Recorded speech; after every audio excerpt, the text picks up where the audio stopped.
ये किस्सा उस इंसान का है जिसका नाम था रघु। रघु गांव का सबसे नफरत करने वाला आदमी था। कभी कोई खेत में अच्छी फसल काटता, कोई नया बैल खरीदता, कोई अपने बेटे की शादी करता, रघु का खून खौल उठता। सबके नसीब अच्छे और मैं खाली हाथ। क्यों जो सबको खुशियां मिलती हैं, क्यों ना मैं भी वो हासिल कर लूं जो इन लोगों के पास है। उसका मन हमेशा उल्टी चीजों की ओर खिंचता था। वो चाहता था कि सारी चीजें उसके पास आए और उसे कुछ करना ना पड़े। इसलिए कभी तांत्रिकों से मंत्र पूछता, कभी चुपके से काले ताबीज बनवाता। वो अक्सर रात में छत की तरफ अंधेरे में देखकर कल्पना करता कि एक ऐसी विद्या हो जो सब कुछ दे दे, दौलत, ताकत, जिंदगी। गांव वाले उससे कतराते। अरे उससे दूर रहो, रघु कभी किसी का अच्छा नहीं सोचता है। हाँ, भगवान ना करे उसकी नजर लगे, काम बिगड़ जाता है। रघु से दूर रहना, उसकी नजर लग गई तो बीमार पड़ जाओगे। दोपहर का समय था। गांव के बीचों बीच से निकलने वाली पुरानी पगडंडी पर कुछ लोग आ जा रहे थे।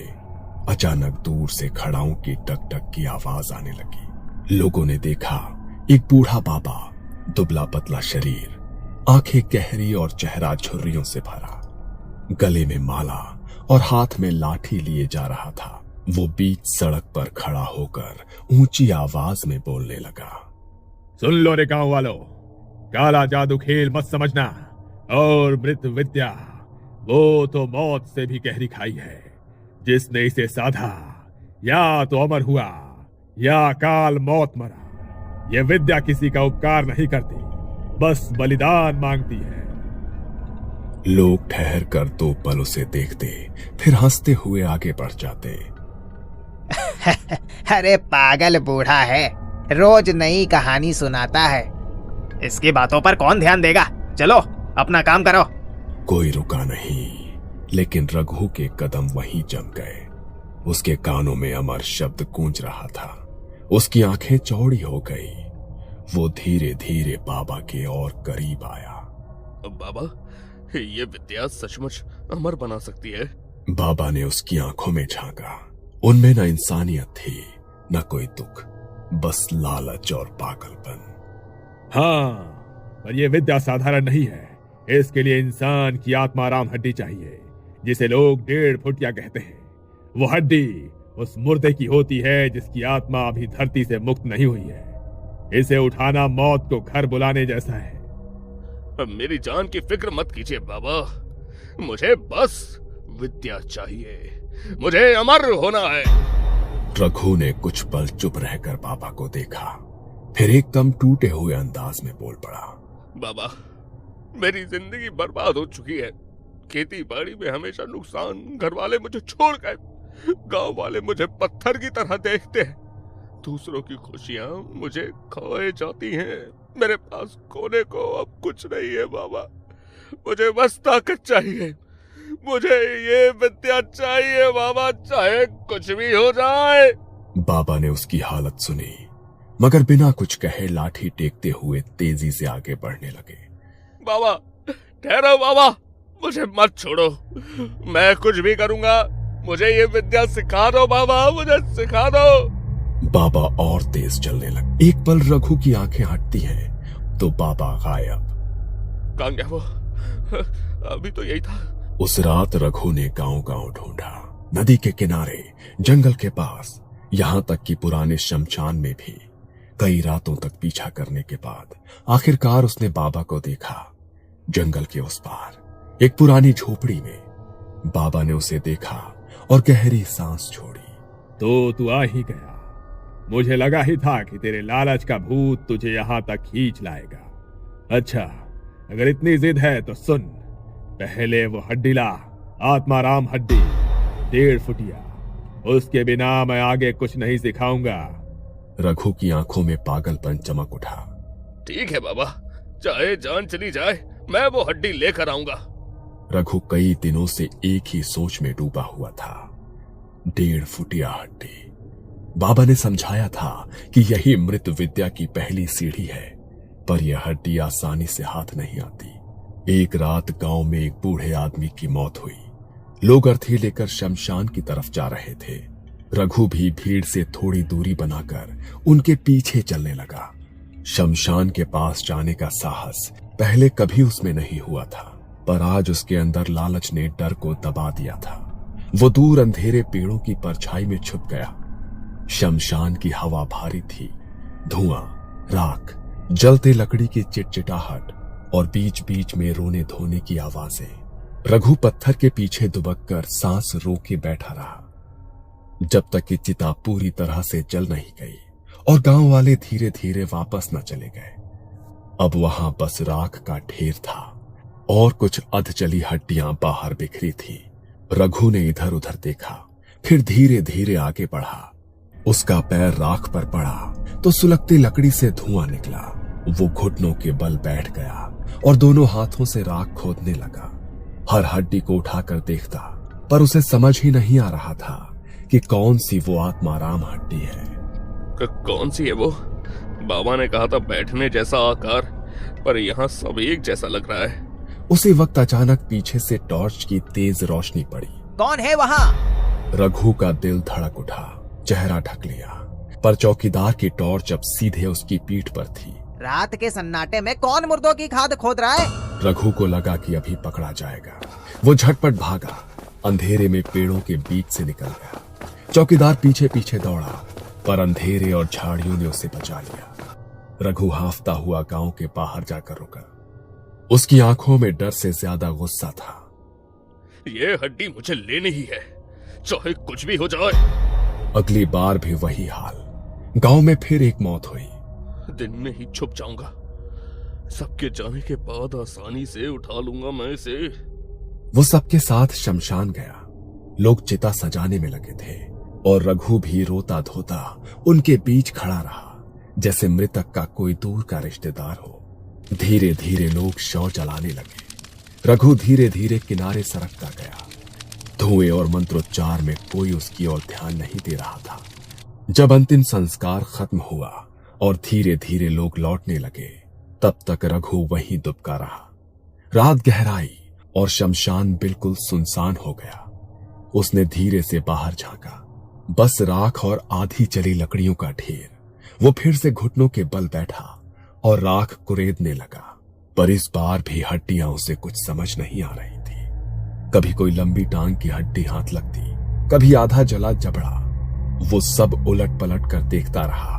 अचानक पीछे से खांसने की आवाज आई। रघु का खून जम गया। उसने पलट कर देखा, चौकीदार फेरा पहुंचा था। कौन है? अभी फिर कोई घूम रहा है क्या? रघु ने फिर भागने की कोशिश की, पर इस बार चौकीदार ने उसे साफ साफ देख लिया। अरे ये तो रघु है। मुर्दों की राख में क्या ढूंढ रहा है? चौकीदार ने गांव में बात फैला दी कि उसने रघु को शमशान में कई बार देखा है। गांव के लोग लाठियां लेकर उसे ढूंढने लगे। रघु गांव के सीमा पर अकेला बैठा मिला। मुर्दों की चिता लूटता है, गांव पर अभिशाप लगाएगा, मारो साले को। भीड़ ने रघु को पकड़कर घसीटा, लाठियों और पैरों से पीटा। उसके मुंह से खून निकला। आखिरकार गांव के बुजुर्गों और पंचायत ने फैसला सुनाया। अब तू गांव में नहीं रहेगा, निकल जा यहाँ से। रघु की आंखों में गुस्सा और सबके लिए क्रूरता थी, पर पागलपन और लालच और भी गहरा था। उसने दांत भींच लिए। विद्या मुझे ही चाहिए, चाहे ये लोग कुछ भी करें। गांव से निकाल दिए जाने के बाद रघु कई दिनों तक इधर उधर भटकता रहा। रात को भूखा सोता, दिन में इधर उधर घूमता, पर उसके दिमाग में सिर्फ एक ही चीज गूंजती रही, मृत विद्या, 1.5 फुटिया, अमरता। उसका शरीर कमजोर होता जा रहा था, पर आंखों में पागलपन और बढ़ गया था। फिर एक शाम उसे खबर मिली कि गांव में फिर किसी की मौत हुई है। ये खबर सुनते ही उसका दिल तेजी से धड़कने लगा। यही मौका है, अब की बार मैं हार नहीं मानूंगा। किसी भी हालत में वो हड्डी मेरी होगी। आधी रात चांद की हल्की रोशनी में शमशान चमक रहा था। चारों तरफ सन्नाटा और राख की गंध थी। कभी कभी उल्लू की आवाज गूंज उठती। रघु दबे पांव शमशान में दाखिल हुआ, पर तभी उसे एहसास हुआ कि चौकीदार शेर बहादुर भी वहीं चक्कर लगा रहा है। रघु ने एक बड़ा लकड़ी का टुकड़ा उठाया और झाड़ियों में छुप गया। जैसे ही शेर बहादुर पास से गुजरा, रघु ने पीछे से जोरदार वार किया और वो जमीन पर गिर पड़ा। आज कोई मुझे नहीं रोकेगा, अब मैं अपना हक ले ही लूंगा। वो राख की ढेर की तरफ बढ़ा। राख कुरेदते हुए उसके हाथ कांप रहे थे। कभी अधजली पसलियां हाथ लगती, कभी राख में दबी हुई हड्डियां, पर उसका मन सिर्फ उसी 1.5 फुटिया हड्डी पर अटका हुआ था। घंटों बीत गए, उसके नाखून टूटने लगे, उंगलियां खून से भीग गईं। पर तब अचानक उसकी उंगलियों को कुछ अजीब सा स्पर्श हुआ।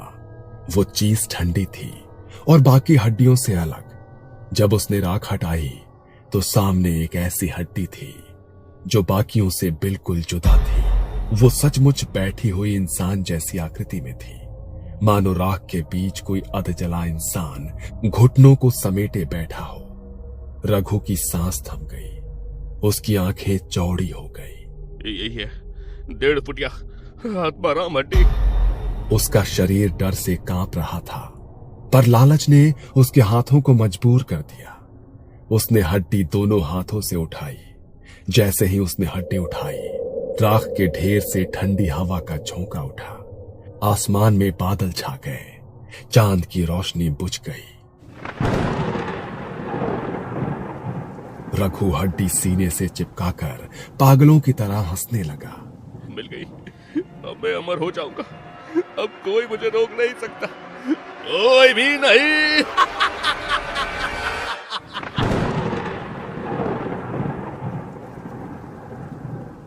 वो हड्डी कपड़े में लपेटकर अपने झोले में डालकर भागा।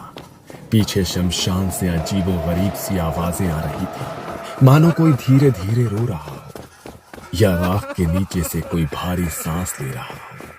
पर रघु अब सिर्फ अपने सपनों में खो गया था। उसे लग रहा था कि वो अब साधारण इंसान नहीं रहा, वो अपने आप को अमर और ताकतवर देखने लगा था। अगली शाम रघु बाबा के ठिकाने पर पहुंचा। घने जंगल में बनी छोटी सी झोपड़ी, दरवाजे पर लाल धागे और नींबू मिर्च टंगी हुई। अंदर धूप बत्ती और जड़ी बूटियों की गंध फैली हुई थी। बाबा चुपचाप मंत्र पढ़ रहे थे। रघु ने झोला खोलकर हड्डी उनके सामने रख दी। देखो बाबा, मिल गई 1.5 फुटिया हड्डी। अब मुझे आगे की विधि बताओ। अब मुझे मृत विद्या चाहिए, अमर होना है मुझे। बाबा की आंखें हड्डी देखकर बड़ी हो गई। कुछ देर तक तो वो चुप रहे, फिर धीरे धीरे बोले, तूने हड्डी पा तो ली है, पर ये तेरे लिए वरदान नहीं, अभिशाप भी बन सकती है। अब असली परीक्षा शुरू होगी और यहाँ से पीछे मुड़ने का कोई रास्ता नहीं। रघु की आंखों में डर से ज्यादा पागलपन था। मुझे फर्क नहीं पड़ता बाबा, जो भी करना पड़े मैं करूंगा, बस मुझे अमर बना दो। रघु जब बाबा के पास आत्माराम हड्डी लेकर पहुंचा तो बाबा ने पहली नजर में ही उसकी आंखों में देखा। उसमें इंसान की मासूमियत नहीं थी, सिर्फ एक लालच, एक पागलपन और हवस थी। बाबा का दिल कांप गया। तू सच में इसे कर ही बैठा। तेरी आंखों में मैं अब भी इंसानियत नहीं देख रहा, बस अंधेरा है। याद रख, ये खेल नहीं है। जो हड्डी तू लाया है वो तुझे वरदान भी दे सकती है और अकाल मौत भी। रघु ने बाबा की बात काट दी। बाबा, मौत से डरता होता तो आज यहाँ ना होता। मुझे बस विद्या चाहिए, मुझे अमर होना है। बाबा ने गहरी सांस ली और पास रखी लकड़ी की थाली उठाई। थाली में कुछ चीजें रखी थी, राख, लाल धागे, काले तिल, चाकू और तेल से भीगे नींबू। सुन, अब ये विद्या की असली तैयारी है। यह आत्माराम हड्डी 7 दिन तक जमीन में गाड़ी जाएगी, किसी सुनसान जगह जहां दिन रात कोई ना आता हो। 13वें दिन से पहले इसकी विधि पूरी करनी होगी। अगर तू विधि करने से चूका तो जिस आत्मा से ये जुड़ी है वो तुझे जिंदा निकल जाएगी। रघु की आंखें चमकने लगी। बस इतना ही? ये तो मैं कर लूंगा, आगे बताओ। ये 7 दिन सबसे कठिन होंगे। तुझे नींबू और काले तिल रोज जलाकर मंत्र पढ़ने होंगे। रात को उस जगह के आसपास कोई आए तो उसे वहां से भगाना होगा। और सबसे जरूरी बात, वो हड्डी रात को रूप बदल सकती है, कभी बच्चे जैसी लगेगी तो कभी बूढ़े जैसी। अगर तूने उसे गलती से फेंक दिया तो तेरा दिमाग वहीं खत्म हो जाएगा। रघु ने बिना सोचे समझे हामी भर दी। चाहे कुछ भी हो जाए, मैं ये सब करूंगा, बस विद्या मेरी होनी चाहिए। रघु उसी रात एक सुनसान टीले पर गया। वहां जमीन खोदकर आत्माराम हड्डी काट दी और ऊपर राख छिड़क दी। पर रात को अजीब होने लगा। उसके कानों में जैसे फुसफुसाहट गूंजने लगी, निकाल मुझे, निकाल। रघु चौंक कर उठ बैठता है, पसीने से तरबतर हो जाता है। सुबह वो उस जगह गया तो देखा कि हड्डी आधी बाहर निकली हुई थी, मानो जमीन ने उसे थूक दिया हो। उसने फिर गड्ढा खोदा और हड्डी दबा दी, पर शाम तक वो फिर बाहर निकलती है।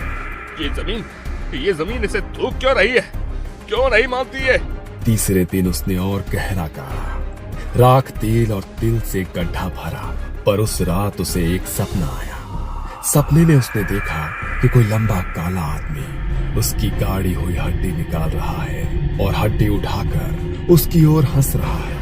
रघु नींद से चीख कर उठा। सुबह भागकर टीले पर गया तो देखा कि हड्डी वही थी, पर उसके ऊपर अजीब पंजों के निशान थे, मानो किसी जानवर ने उसे खुरच कर बाहर निकाला हो। उसकी हालत खराब होने लगी, पर लालच उसे और खींचता गया।